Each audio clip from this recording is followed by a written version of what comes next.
Hello, my name's Keith. Many of you do know me, some of you may not. I'm a Christian. I'm very interested in Christian apologetics. I go to a church called Elevate Ministries in Orange. Invite you to come out sometime. You really love my church. It's on Alvarez Street near the corner of Main Street and Alvarez in Orange. Anyway, I just wanted to talk about something very brief this morning, being that I am interested in Christian apologetics and being that I think that they're very important in this day and age, that we should know what we believe and why we believe it and be able to defend the gospel. When I was a child, I was a boy, a young boy in my hometown. I lived in a place, a hometown, Southern Tahunga, which is up near. It's part of L.A., but it's up in the sort of the mountains east of San Fernando Valley.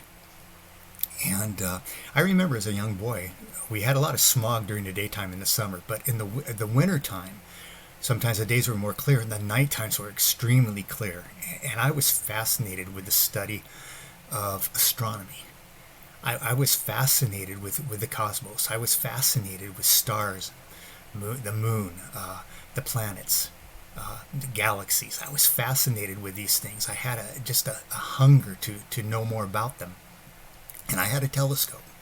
And I would go outside at night on those clear winter nights, dark winter nights, and I would look up to the night sky and I could actually see the Milky Way galaxy. It was that clear. There was no light pollution in Southern Tahunga at that time. And I would look up and I was fascinated. And I think God was using that in that time of my life to sort of draw me to himself, to say, hey, look, Keith, look what I've created. Well, that being the case, I've been thinking about evidences for God, for the creation itself, and I've been thinking about the fine-tuned universe. A lot of atheists will say, well, these things they just happen. They just happened to be just out of nothing. They were created, or they were not created, but they just came into existence out of nothing. Life came out of a little puddle of ooze or mud, or it just popped out of there by chance. And they don't think about the statistics. They don't think about mathematics, about how high the odds are, how extremely high that the odds are that this could never happen.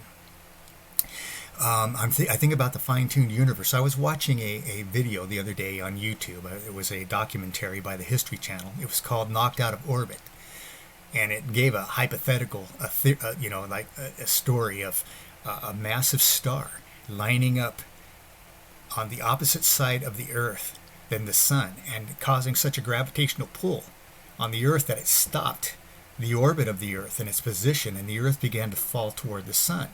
And they said that this is something that could hypothetically happen. They start talking about what would happen if this happened. The Earth would fall toward the Sun at a distance of about 500,000 miles per day, and we are keep in mind we're 93 million miles from the Sun at this present time.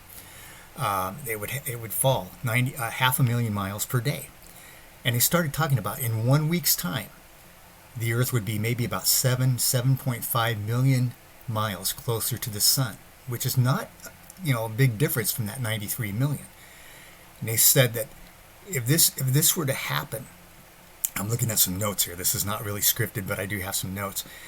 If this were to happen, just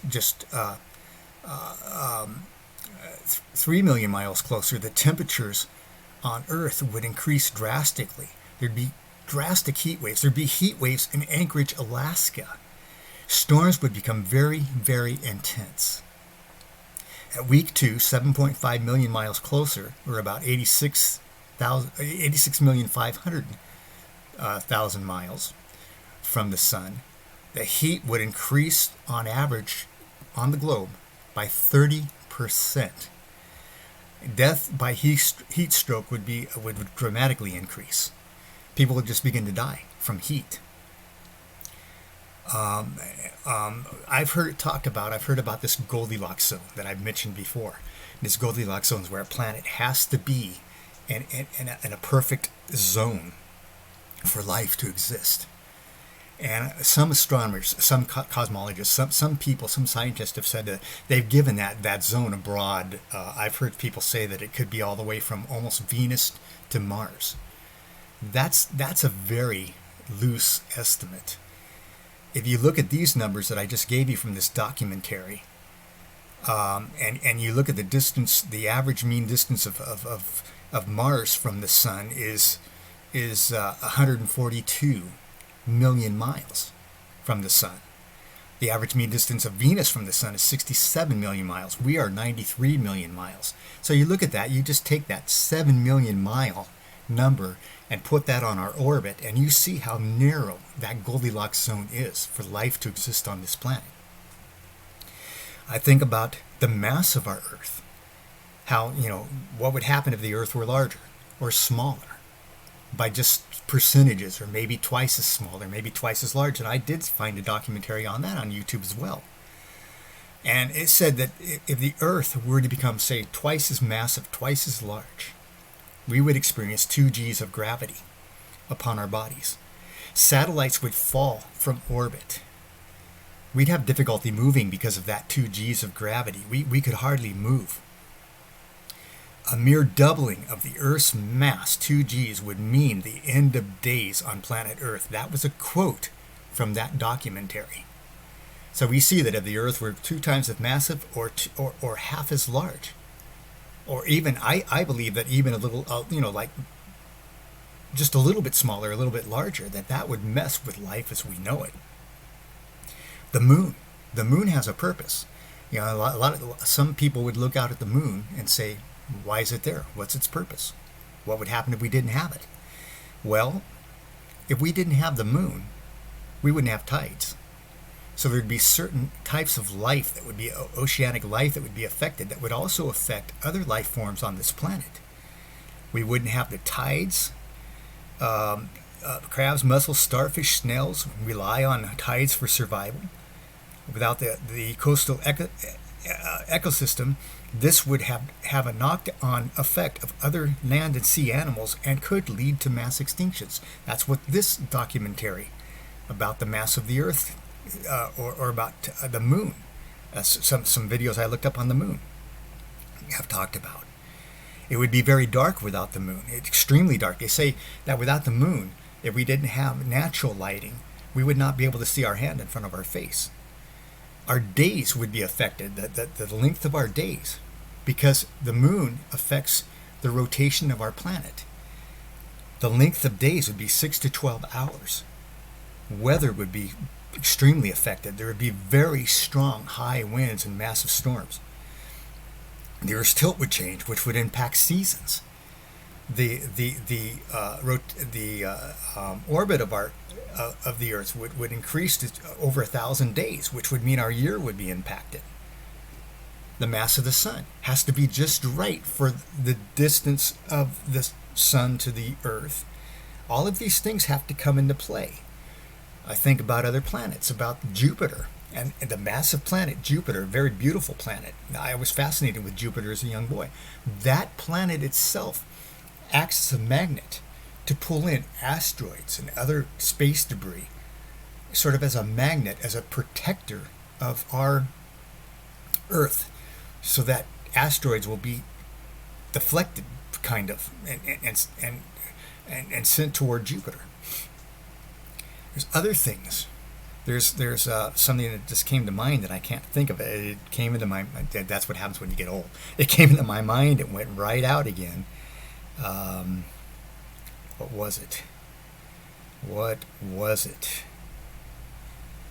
Oh, the magnetic field of the Earth. And I think I've briefly mentioned that before. The magnetic field, the molten metal within the Earth that rotates around a solid core, causes a generator effect, causes magnetism, which draws in the radiation from the sun to the poles of the Earth, so that the habitable zones, the most habitable zones of the Earth, are protected from solar radiation. All of these things show fine-tuning. And fine-tuning, I mean, if you were a radio operator, which I am, I'm a ham radio operator, if you were to sit there and try to fine-tune a frequency You have to get it just right on that frequency to receive that station. Well, it's the same thing with fine tuning. Everything has to be aligned for life to exist. This is one reason I don't believe in life on other planets. I believe that that what people see as aliens, or perceive as aliens, perceive as UFOs, this is actually demonic activity, demonic deception. So anyway, just this brief video, I just wanted to discuss fine-tuning as topic today. And I want to do some more videos like this in the future. But I also hope to do, as I said before, as I mentioned before, I want to have discussion groups about certain subjects. And the first one that I want to have, as I mentioned before, is blind faith versus reasonable faith. And I have some ideas on that. But anyway, this is Keith again, and I hope you have a wonderful, wonderful day, great week. God bless you. Bye-bye.